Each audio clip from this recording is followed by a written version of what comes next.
دربار میں اور میرے دربار میں کیا فرق ہوگا؟ وہ کافر کا دربار ہے، یہ شہنشاہ کائنات کا دربار ہے، رحمت للعالمین کا دربار ہے، ساقی کوثر کا دربار ہے، شافی محشر کا دربار ہے، اللہ کے محبوب کا دربار ہے، آمنہ کے در یتیم کا دربار ہے، فاطمہ الزہرا کے ابا کا دربار ہے۔ اور بلال جلدی کر میرے دربار میں کافر کی بیٹی آئے، میں اس کا بھی پردہ کروں گا۔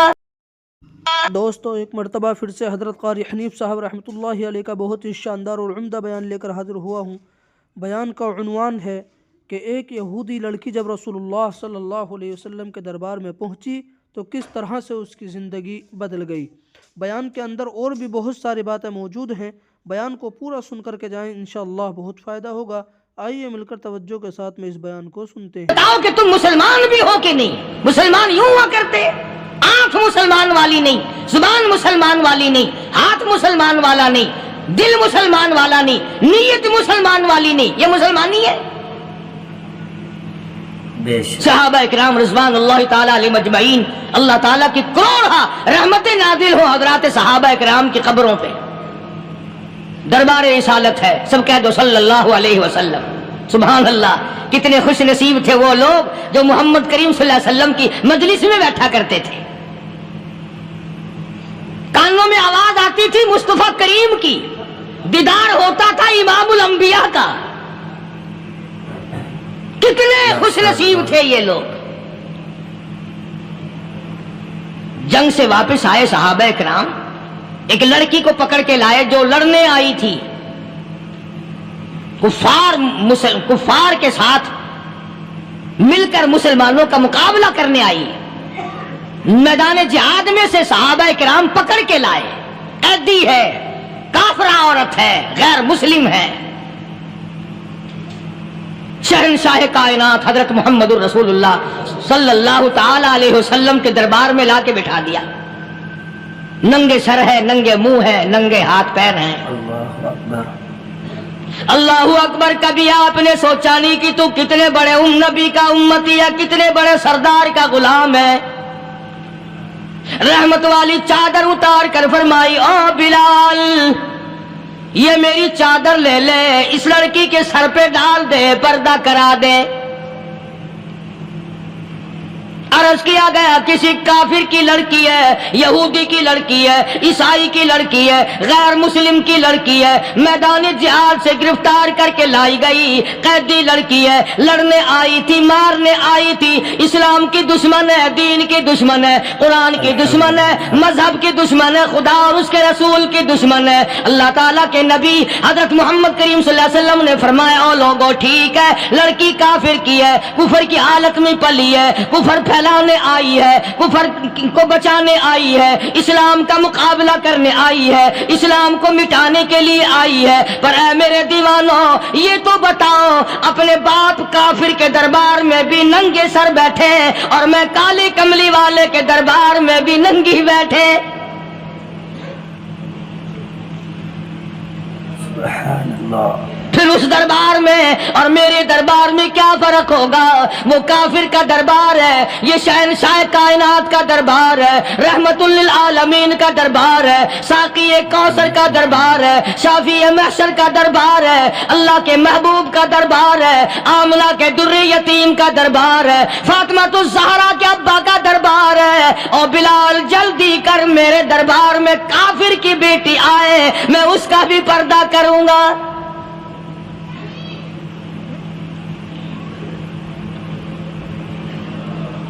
حضرت بلال رضی اللہ تعالی عنہ نے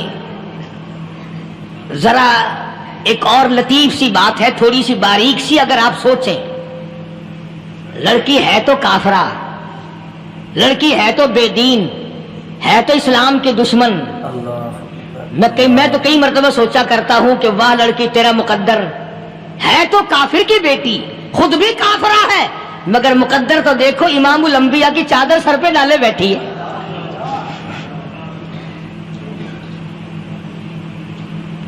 سوچیں یہ چیزیں، ہمارے دماغ یہاں تک کہاں رسائی کرے؟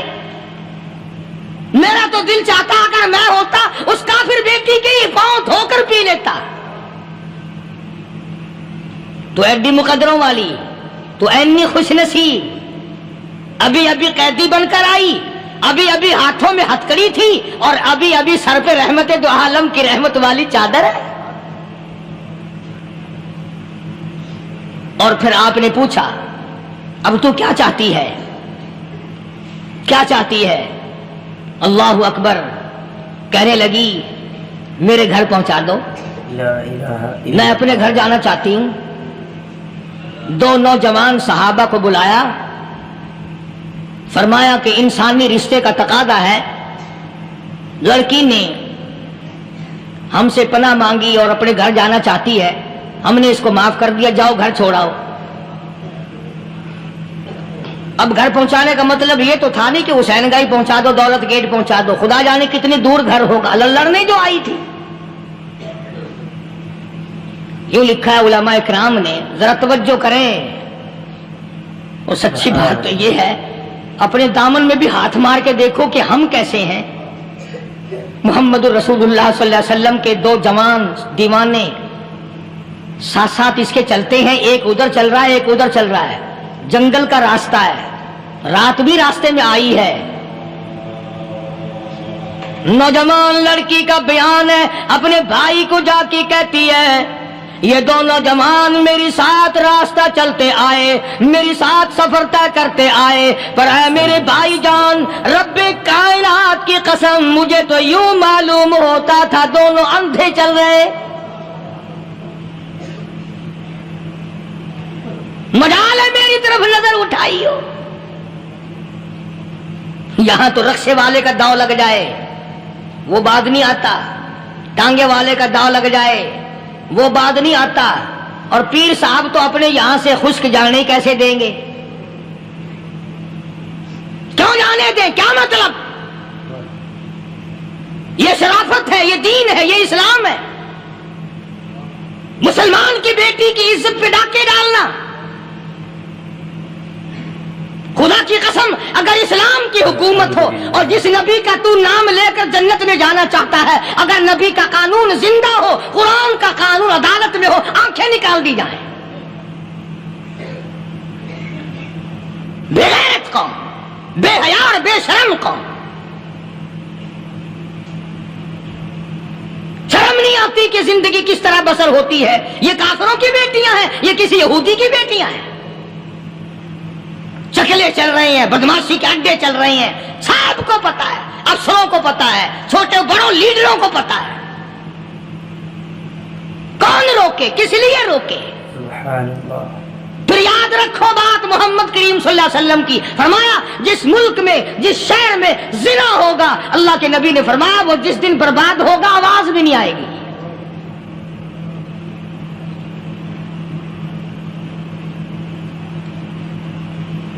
مسلمانوں کے یہاں سے ہو کر دربار نبوت سے چل کر رحمت دو عالم صلی اللہ تعالی علیہ وسلم کی چادر اوڑھ کر لڑکی اپنے گھر پہنچی۔ بھائی نے پوچھا بتا مسلمانوں نے تیرے ساتھ کیا برتاؤ کیا؟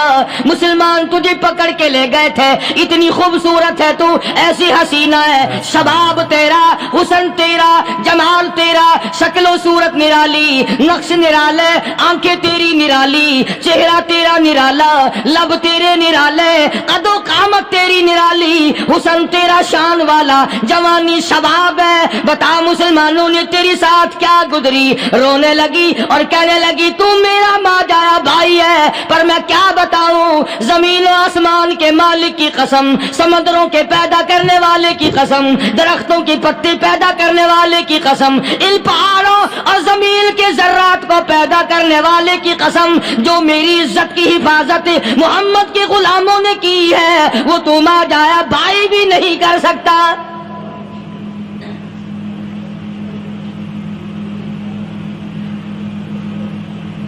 صداقت صداقت ہوتی ہے، حقیقت حقیقت ہوتی ہے، چھپتی تو نہیں۔ کاغذ کے پھولوں سے خوشبو کیسے آئے گی؟ پلاسٹک کے پھول گلاب کے بنا کر سرانے میں لگانے تو آسان ہے، مگر گلاب کی خوشبو نہیں تم لا سکتے۔ سبحان اللہ سبحان اللہ۔ ارے وہ بھائی بھی تھا تو کافر، پھر بھی مقدروں والا نکلا۔ انہوں نے تو کفر چھوڑ دیا اور ہم سے ریت نہیں چھوٹتی، رسمیں نہیں چھوٹتی، ہم سے شرک نہیں چھوٹتا، ہم سے بدعات نہیں چھوٹتی۔ بھائی کہتا ہے بہن کو، توجہ کرو، کبھی دنیا میں انصاف کی بات کرنے والے لوگ بھی زندہ تھے۔ کفر اسلام ایک اور چیز ہے، انصاف کی بات تو کہا کرتے تھے۔ بھائی کہنے لگا بہن سے کہ میری بہن، چادر تیرے سر پہ نبی کی، کالی کملی والے کی چادر تیرے سر پہ ہے، یہ اس کے دیوانے تجھے ساتھ لے کے آئے ہیں اور انہوں نے تیری عزت اور آبرو کی حفاظت کی ہے، تو یہ بتا کلمے سے خالی آئی؟ ایسے دربار سے خالی آ گئی؟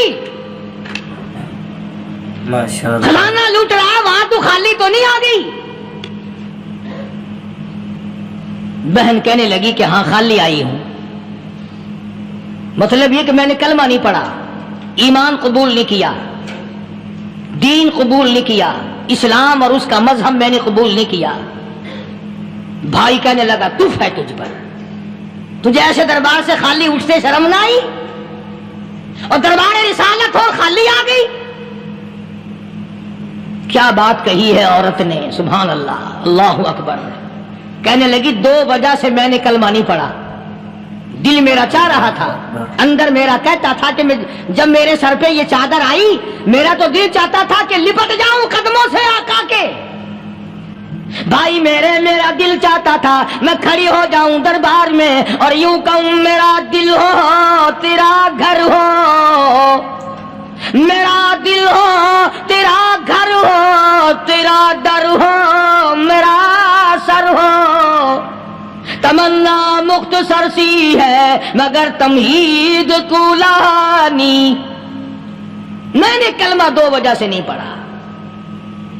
پہلی وجہ تو یہ کہ جب تو سنتا، تجھ تک یہ بات پہنچتی کہ میری بہن نے کلمہ پڑھ لیا، تو شاید تیرے دماغ میں یہ بات نہ آ جائے کہ میری بہن سے مسلمانوں نے زبردستی کلمہ پڑھوایا ہوگا، اس لیے میں نے نہیں پڑھا۔ تیرے دماغ میں یہ بات نہ آئے کہ مسلمانوں نے مجبور کر کے، قیدی بنا کر کے جو لے گئے تھے، مجبور کر کے کلمہ پڑھایا اور میری بہن نے ڈر کے مارے کلمہ پڑھا۔ کلمہ پڑھنے کا پختہ پروگرام ہے، مزہ تو اب آئے گا نا، یہاں سے آزاد ہو کر جاؤں گی۔ اور دوسری بات اس نے اور پتے کی کہی، کہنے لگی بھائی میں نے کلمہ اس لیے بھی نہیں پڑھا کہ بہن جنت میں جائے بھائی دوزخ میں جائے، اصل میں تجھے لینے آئی ہوں، دونوں چل کر اس دربار کی غلامی کریں گے۔ میں نے یہ خوف کھایا کہ میرا بھائی غصے میں آ کر کفر پر اور مضبوط نہ ہو جائے، اس لیے مجھے آنے کی کوئی ضرورت نہیں تھی۔ اور کہنے لگی او میرے بھائی وہ دربار کوئی واپس آنے کا تھوڑا ہی ہے، وہاں تو جو گیا قربان ہو گیا، جو گیا قربان ہو گیا۔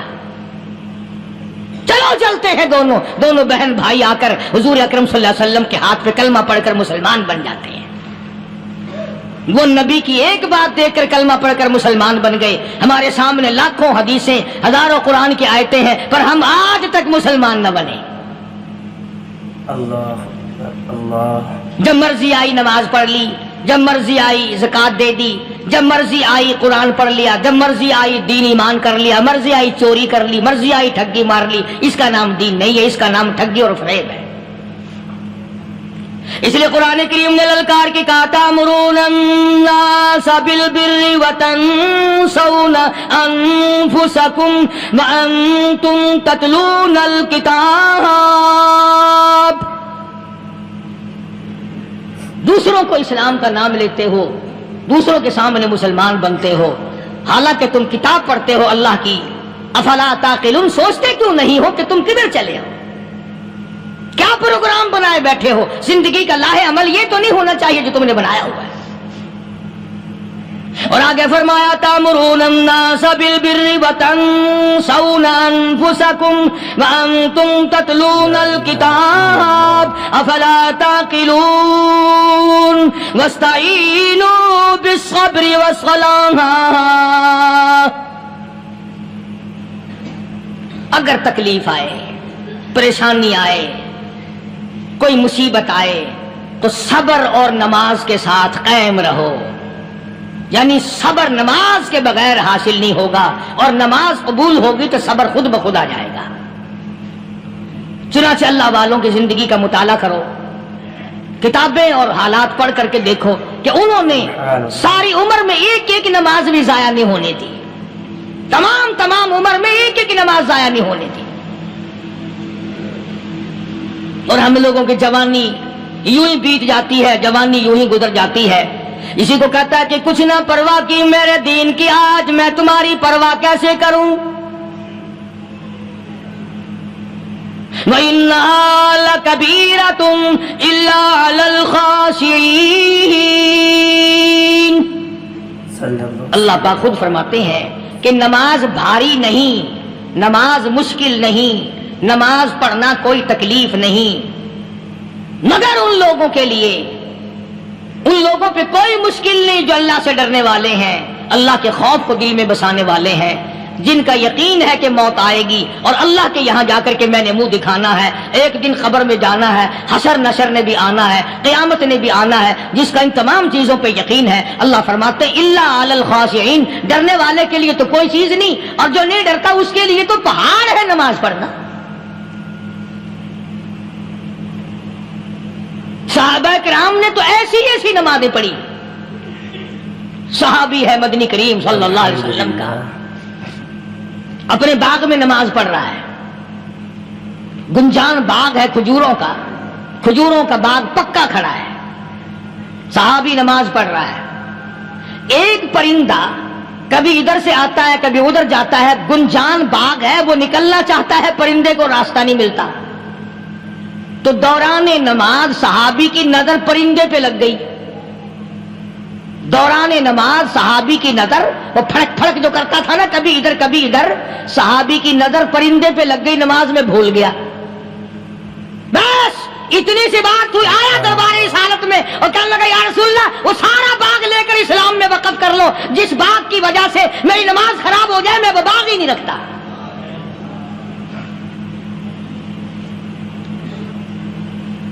ہمارے یہاں بھی کوئی عظمت ہے نماز کی، کون پرواہ کرے؟ ان لوگوں کے یہاں تمام کا تمام نظام دین کا اپنا بنایا ہوا نہیں، جو دربار رسالت صلی اللہ علیہ وسلم سے نظام ملا نماز کا، انہوں نے صحیح معنوں میں وہ قائم کیا۔ کیسی مشکل میں ہوئے، کہیں بھی ہوئے، جس حالت میں بھی ہوئے، نماز پڑھنی ہے، ادا کرنی ہے۔ چنانچہ ان کی نمازوں میں اتنی برکت تھی، سیدنا امیر معاویہ رضی اللہ تعالی عنہ کی حکومت ہے، صحابہ کرام ابھی زندہ ہیں، افریقہ کے گھنونے جنگل میں،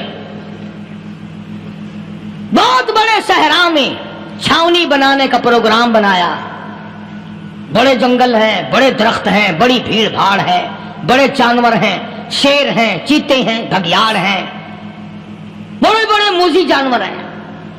تو اس علاقے کے لوگوں نے بتایا کہ تم مار کھاؤ گے، یہاں تو بڑے بڑے جانور تمہیں کھا جائیں گے، تم یہ کیا سوچ کر آئے ہو؟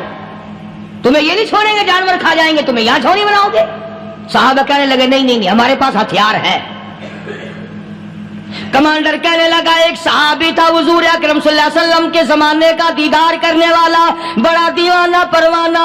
کمانڈر نے اسے حکم دیا تو 2 وضو کر، 2 رکعت نماز ادا کر، اور 2 رکعت نماز ادا کرنے کے بعد درخت پہ چڑھ جا، اور درخت پہ چڑھ کر یہ آواز لگا، او جنگل کے ہاتھیوں، او جنگل کے بھگیاڑوں، او جنگل کے شیروں، او جنگل کے موذی جانوروں، او ناگ وٹھوؤں، او سانپ بیچھوؤں، او فلاں جانوروں، او فلاں جانوروں، ہم غلام ہیں محمد عربی صلی اللہ تعالی علیہ وسلم کے، اور میں تمہیں حکم دیتا ہوں 24 گھنٹے کی اجازت ہے، 24 گھنٹے کے اندر تمام جنگل خالی مانگتا ہوں۔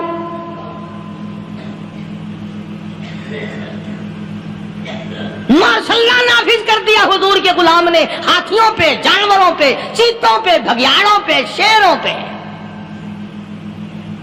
اور اعلان کا رخ دیکھیں آپ، کہا کہ 24 گھنٹے کے بعد جو ملے گا اسے قتل کر دیا جائے گا۔ اب اگر ہم میں سے وہاں کوئی ہوتا، کہتے ہو بڑے پاگل ہیں بھائی، کس سے باتیں کر رہے ہیں؟ ہاتھیوں سے باتیں ہو رہی ہیں، چیتے اور شیروں سے باتیں ہو رہی ہیں، بھگیاڑوں سے گپیں ہو رہی ہیں، لے جاؤ پاگل خانے میں. مگر یہ بات نہیں، صحابہ جانتے تھے شیر بھی اس کی مخلوق ہے، چیتا بھی اس کی مخلوق ہے، بگیاڑ بھی اس کی مخلوق ہے، ہاتھی بھی اس کی مخلوق ہے، اور ہم اس کے دیوانے ہیں، ہم اس کے بندے ہیں. جب اس کا ہی حکم نافذ کرنے کے لیے ہم نکلے ہیں، اب ہمارے سامنے کوئی چیز ٹھہر نہیں سکتی. تاریخ شاہد ہے. گیبن مورخ انگریز لکھتا ہے، امریکہ کا بہت بڑا پروفیسر تور آندرے انگریز مورخ لکھتا ہے کہ صحابی کی یہ بات سن کر جنگل میں کھلبلی بچ گئی، جانوروں میں شور مچ گیا، چیتے بگیاڑ اور طوفان مچ گیا. شور مچاتے ہوئے تمام کے تمام نے جنگل خالی کر دیا. مسلمان، جب تیرے اندر ایمان تھا، جب تیرا قرآن پہ ایمان تھا، جب تیرا نبی پاک صلی اللہ علیہ وسلم پہ ایمان تھا، جب تیرا حضور کی رسالت پہ ایمان تھا، جب اللہ کی توحید پہ تیرا ایمان تھا، اور تیرا مقابلہ شیر نہیں کر سکتا تھا، تیرا مقابلہ چیتا نہیں کر سکتا تھا. آج ایمان پلے ہے نہیں، آج تو ڈر کے مارے مر رہا ہے، مر رہا ہے، مر رہا اور مرے گا. الحمدللہ. ایک صحابی جنگل میں راستہ بھول گیا اور بھول کر اور زیادہ صحرا میں جنگل میں نکل گیا. دیکھتا کیا صحابی سامنے سے شیر آیا. صحابی نے تو شیر کو دیکھ لیا اور شیر نے صحابی کو دیکھ لیا. اب شیر حملہ کرنے کا ارادہ کر رہا، سامنے ہے.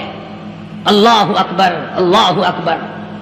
صحابی نے للکار کر آواز دی، اور جنگل کے شیر، او جنگل کے شیر، کیا تو ان آنکھوں کو چیرنے کا ارادہ کرتا ہے جو آنکھیں محمد کریم صلی اللہ علیہ وسلم کے چہرے انور کا دیدار کر چکی ہے؟ ان آنکھوں کو پھاڑے گا، اس چہرے کو پھاڑے گا جس نے حضور صلی اللہ علیہ وسلم کا ایک دفعہ نہیں بار بار دیدار کیا ہے. تاریخ شاہد ہے. شیر جھکا، صحابی کے قریب آیا، اور یوں لکھا کہ آگے بڑھ کر صحابی کے پاؤں چاٹنے لگا، پیر چاٹنے لگا، اور زبان حال سے یوں کہنے لگا اگر تو ان کا غلام ہے تو میں ان کے غلاموں کا غلام ہوں.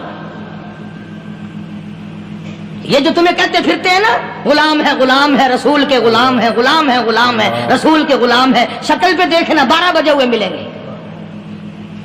بالکل جھوٹ. شکل نہیں غلاموں والی، اخلاق نہیں غلاموں والا، اعمال نہیں غلاموں والے، عقائد نہیں غلاموں والے، سیرت نہیں غلاموں والی، لباس نہیں غلاموں. اور غلام کائے کا؟ بازاروں میں پھرتے ہیں نا، جلوس نکالتے ہیں، غلام ہے رسول کے غلام ہے. اس گلی سے نکلے، آؤ یار بڑی اچھی فلم لگی، وہاں چلتے ہیں. اب غلام فلم میں جا رہے ہیں، اب غلام بدماشی کرنے چلے ہیں. تو صحابی نے جب آواز دی، شیر نے جھک کر صحابی کے پاؤں چاٹے، اور یوں لکھا مورخین نے کہ بظاہر یوں کہنے لگا کہ تو راستہ بھول گیا، دم ہلاتا ہوا چلا، صحابی کو راستے میں چھوڑ کے گیا. اور مورخین نے یہاں تک لکھا ہے کہ جب صحابی سے شیر واپس ہونے لگا تو بھڑبڑا رہا تھا، گویا صحابی کو اپنی طرف متوجہ کرتا تھا، اور اس کے بعد خوشامدانہ عاجزانہ پہلو سے یہ کہتا تھا کہ او جانے والے، جس کا تو دیدار کرے گا اس کو میرا بھی سلام کہنا، ان کی خدمت میں میرا بھی سلام عرض کرنا. کوئی ایک واقعہ نہیں ہے. مدینہ منورہ سے شام کے راستے میں شیر آ کر کے بیٹھ گیا، لوگوں کا راستہ بند ہو گیا. کوئی آدھی مدینے پاک میں واپس، اللہ ہر مسلمان کو مدینے پاک کی زیارت نصیب فرمائے. ہاں مدینہ بڑی شے ہے. ہاں مدینہ نہ دیکھا تو کچھ بھی نہ دیکھا. ہاں الہی دکھلا دے مدینہ کیسی بستی ہے جہاں پر رات دن مولا تیری رحمت برستی ہے. وہ شہر نرالا، وہ گلیاں نرالی، وہ شاہراہیں نرالی، وہ گنبد خضرا نرالا. خدا کی قسم وہاں جو آسمان سے نور برستا ہے وہ بھی نرالا ہی ہے. کسی نے آ کر مدینے میں کہا کہ راستے میں شیر بیٹھا ہے، لوگوں کا راستہ روک رکھا ہے. عبداللہ بن عمر رضی اللہ تعالی عنہ، صوفی صحابی، کوئی ایڈا بہادرانہ کام کرنے والا بھی نہیں، لاٹھی نہیں مانگتا، تلوار نہیں اٹھاتا، نیزہ نہیں اٹھاتا، تیر نہیں لیتا، گولی کا سامان نہیں، تیر و تلوار کا سامان نہیں، کوئی چیز نہیں، بے دھڑک بے جھجک جا کر شیر کا کان پکڑ کے مروڑ کے صحابی کہتا ہے تجھے کس نے اجازت دی حضور کے غلاموں کا راستہ روکنے کی؟ تجھے شرم نہیں آتی؟ تو سرکار مدینہ کے غلاموں کا راستہ روکے بیٹھا ہے۔ تاریخ شاہد ہے، دم ہلاتا ہوا جنگل کو بھاگ گیا۔ اور آج اولاد ہمارے کہنے کی نہیں، شیروں کو تو کیا منائیں گے، اولاد نہیں مانتی، بیوی نہیں مانتی، کچھ اپنا بھی قصور مانو نا، کچھ گڑبڑ ہے نا اندر۔ اختر شیرانی نے بڑی عجیب بات کہی، اسی کو کہتا ہے کہ یہ عذر امتحان ہے، جذبہ دل کیسا نکل آیا، یہ عذر امتحان ہے، جذبہ دل کیسا نکل آیا، میں الزام ان کو دیتا تھا، قصور اپنا نکل آیا۔ گریبان میں جا کر دیکھو، ٹٹول کر کے دیکھو، اپنی نیتوں کو ہاتھ مار کے دیکھو، اپنے عقیدے کو ٹٹول کے دیکھو، اپنے ایمان کو تلاش کر کے دیکھو، اپنی نظروں سے پوچھو، اپنی زبان سے پوچھو، اپنے پیٹ سے پوچھو، تیرے اندر کیسی روزی جا رہی ہے؟ کیوں کر ہم کامیابی سے ہمکنار ہوں؟ یہ خلقت پھر ہمارے لیے غیر کیوں نہ بنے؟ یہ سارا جہان ہمارا دشمن کیوں نہ بنے؟ صحابہ تو ایسے بے دھڑک تھے، کسی شہنشاہ کی پرواہ نہیں کیا کرتے تھے، کسی شہنشاہ کی پرواہ اللہ والے نہیں کرتے تھے۔ تم تو بڑے پیروں کو ماننے والوں، پر جو میں بات بتاؤں گا پیر کی وہ نہیں مانو گے۔ مجدد الفسانی سرہندی سب کہہ دو رحمت اللہ علیہ، نقشبندی خاندان کے سربراہ ہیں، بہت بڑے بزرگ ہیں، پکڑ کر کے لے گئے حکومت والے، بادشاہ کو سجدہ کرانا ہے، بادشاہ کو سجدہ کرانا ہے۔ وہ کائے کا سجدہ کرتے تھے؟ وہ کسی سے ڈرتے ہی نہیں تھے، اللہ والا کسی سے ڈرا ہی نہیں کرتا۔ تو یوں سنا کا انتظام کیا گیا کہ دربار کے قریب جا کر ایک دیوار بناؤ، اس میں ایک چھوٹی سا روشن دان دریچہ موری لگاؤ، جس میں سے جھک کر بندہ اندر داخل ہو، تاکہ ایک دفعہ جھک جائے صحیح، یہ پیر، یہ درویش، یہ قلندر، یہ ولی، یہ مولوی جو اکڑا ہوا نہیں، اسے جھکا لو جس طرح سے بھی ہو سکے۔ اب تمہاری نظروں میں تو ہماری کوئی قیمت نہیں، تم جو یہاں جمعہ پڑھنے آتے ہو تمہارے خیال میں ہماری کوئی قیمت نہیں، وضو کیا، سنتیں پڑھی، جمعہ پڑھایا، بس ہمیں نہ کوئی جانتا ہے نہ کوئی پہچانتا ہے۔ تم کیا جانو کہ صوبائی ہوم ڈپارٹمنٹ میں ہمارے تذکرے، مرکز گورنمنٹ میں ہمارے تذکرے، کون سیدھا چل رہا ہے، کون الٹا چل رہا ہے، کون ہمارے لیے خطرناک ہے، اور تمہیں کیا پتا؟ ہمیں تو لوگ ڈبل سٹار لکھتے ہیں۔ مجدد الفسانی سرہندی رحمت اللہ علیہ کے لیے کھڑکی بنائی گئی، جھک کر داخل ہوگا، اسی بہانے سے جھک جائے گا۔ مگر اللہ والوں کو عقل اللہ ہی عطا کرتا ہے۔ جب وہاں گئے نا، انہوں نے کہا جی اس میں سے داخل ہو کے اندر چلنا ہے۔ مجدد صاحب نے پہلے دونوں پیر داخل کیے، بجائے یوں جھک کر داخل ہونے کے یوں لمبے ہو کے داخل ہوئے، پیر اندر پہلے داخل کر لیے، یعنی اور بے ادبی کی کہ پیر پہلے لے گئے، میرے پاؤں ہے تیرا سر ہے، لاؤ ملاقات کر۔ اللہ والا جھکا ہی نہیں، پر اس اللہ والے کو یہ پتہ نہیں تھا کہ میں تو زندہ کے سامنے نہیں جھکتا، یہ مرووں کے سامنے جھکتے پھریں گے لوگ۔ انہیں یہ پتہ نہیں تھا کہ یہ قبروں کی مٹی چاٹتے پھریں گے، یہ رات دن شرک کی لعنت میں گرفتار ہو کر کے مریں گے۔ لگے ہوئے ہیں میلے، بھر بھر کے خلقت جا رہی ہے، پھوڑے پھنسی کا علاج ہوگا، بیماریوں کا علاج ہوگا، پانی چشمے کا پی آؤ، پانی چشمے کا پی آؤ۔ مخدوم رشید کے علاقے کے سارے سال اس کھڈے میں لوگ بھاگتے ہیں، اور انشاءاللہ یہ اس مہینے میں جا کر وہ گو کا ملا ہوا تبرک پی کے آتے ہیں، بڑا بہترین تبرک ہے وہ۔ نوح علیہ السلام کی قوم نے کشتی پخانہ کر کر کے بھر دی تھی نا، حضرت نوح علیہ السلام اللہ کے حضور میں رو پڑے، فرمایا دیکھ میرے رب، تو نے حکم دیا، کہاں سے لکڑیاں لایا، چختے چیرے، تختوں کو جوڑا، اتنی محنت کی، میں نے کشتی بنائی اور ان ظالموں نے ہگ ہگ کے بھر دی۔ فرمایا میرے نو گھبرانا، اگر انہی سے نہ چٹوا دوں تو میری خدائی کیا ہوئی۔ گھبرانا، 950 سال مار کھانے والے پیغمبر، میں تیرا ساتھی ہوں، تو کیوں گھبرایا؟ تو کانوں تک لبا لب پخانا کر کر کر کے بڑھتی، قوم میں بیماری پھیل گئی۔ الحمدللہ۔ جو عورت چلے کہاں چلی کہ نوح علیہ السلام نے کشتی میں پخانا کرنے چلی ہوں، جو بڈھا پرانا پیپا جائے، بڑے میاں کہاں جا رہے ہو؟ کشتی میں پخانا کرنے چلا ہوں۔ اللہ میاں نے خارش کی بیماری بھیج دی، ہو چھوٹے بڑے امیر غریب جوان بوڑھے مرد اور پھرے آگا پیچھا کھجاتے ہوئے کسر کسر کسر کسر تنگ ہو گئے سارے۔ وہ ایک بڈھا بڑا خارش کا مارا ہوا تنگ بیمار بھی بعد نہ آیا، وہ کشتی کے کنارے پہ بیٹھ کے پخانا کرنے لگا نا، پیر پھسل گیا دھڑم اندر تبرک کے، اب وہ ساری جان لتھڑ گئی، سارا سن گیا۔ باہر آ کے پانی پونی سے صاف کیا، وہ جہاں جہاں گندگی لگی تھی نا وہ خارش ہی ختم ہو گئی۔ چڑھ گیا درخت پہ، کہنے لگا آؤ خارش کی دوا مل گئی،